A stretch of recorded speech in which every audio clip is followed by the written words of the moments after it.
starting in early February of this year, 15 or 16, actually 17 of us embarked on a mission trip to Israel. Gili was the ringleader, no big surprise.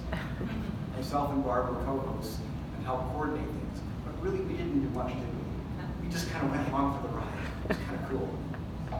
So our delegation of 18 arrived in Tel Aviv on a Friday morning, and we immediately went to our hotel, dropped our bags, and started to explore. The next day, I'm not going to give you a day-by-day of our account, but bear with me for a minute. The next day, we got on a bus and drove to the desert. Wow, this is a desert that is dry. There's nothing there. We went to the Dead Sea, we went to the fortress of Masada, and experienced all kinds of interesting things. So we hadn't learned a darn thing about technology yet, which is ultimately the essence of the reason for the trip. The next day, we started to learn all about Israel's water ecosystem. Wow, what a different environment than our US water ecosystem. They pulled it all together. They manage the entire water system centrally at a national level. They have a national water carrier called Mekarot, and they have 56 municipal water corporations who essentially serve as distributors across all the major municipalities across the country. Just to put this into context, remember that Israel is not big. It's the size of New Jersey. It has 9 million people, which is a lot more than it had when it was formed back in 1948. Back then it had a couple of million people. Gosh, not even that, less than a million. Nonetheless, as Gili was showing you on one of her slides, the natural water supplies are about half of what they need, about 1.2 million cubic meters, whereas they need 2.2 on an ongoing basis. Water desal is a huge solution to that problem. As we started to learn more about the ecosystem, it was very interesting to me in that the way all water was managed under one umbrella. The collection, treatment, and distribution, and recycling of water, treatment and recycling of water, the cycle was all managed centrally. I remember saying to one of the senior executives at the National Water Authority, making a comment along the lines, gosh, you guys do an amazing job of implementing one water. He looked at me and said, yeah, we just call it water. One water is kind of an American concept, and we don't do it very well. We're striving to, but we've got such a long way to go. In thinking about the way they manage water in Israel, it would be kind of like in the Colorado context, in the Denver context, if Denver Water, the State Engineer's Office, the Metro Wastewater Agency, AWWA, we were all combined into one massive organization. That would be a little bit like the way they do it in Israel. Can we do it in Colorado? Probably not easily. Our laws, our jurisdictions probably wouldn't enable it. But there's another thing that doesn't enable it. It's something that I think the Israelis are really taking advantage of. In a word, crisis. The Israelis have never let a good crisis go waste.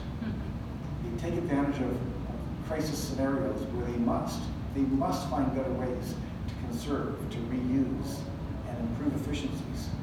This is what drives and motivates much of what they do.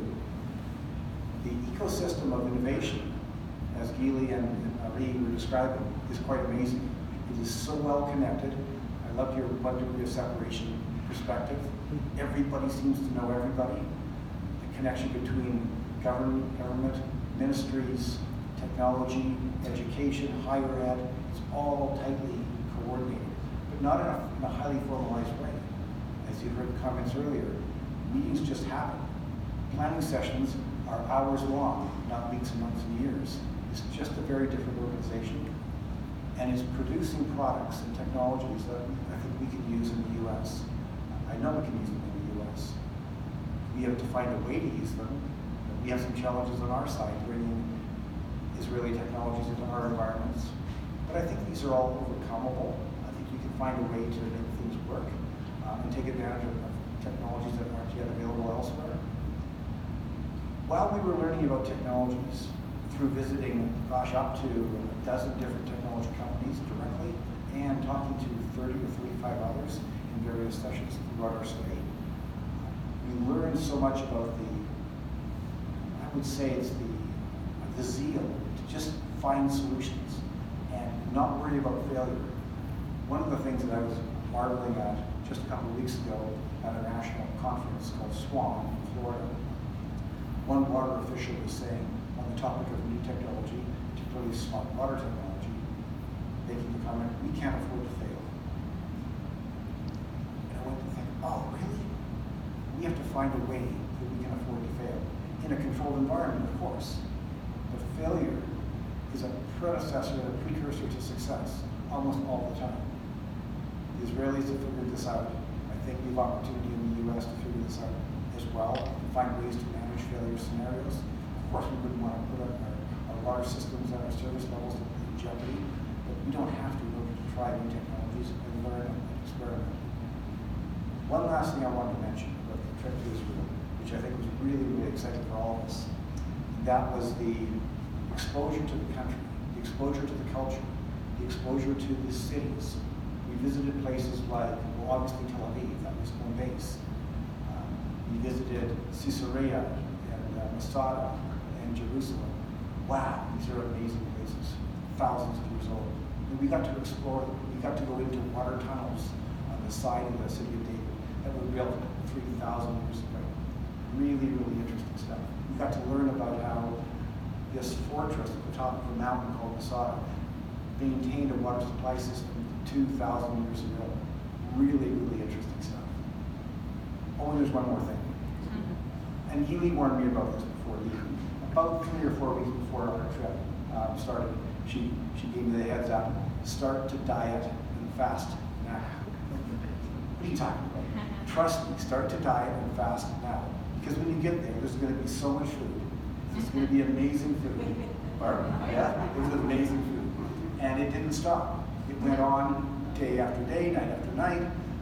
Breakfasts were early, 6 a.m. Dinners were late, 9:30 p.m. Literally, we were up and at it 18 hours a day. 18 hours a day for 7 days. Man, it was fatiguing. We had like 3 or 4 hours sleep each night. But we all held up and had an amazing time, and learned a ton, and made a lot of new friends, both on the Israeli side and among the delegation. So, Healy, to you, thank you so much for all of your time to make that happen. It was an awesome experience, and we'll never forget. Thank you.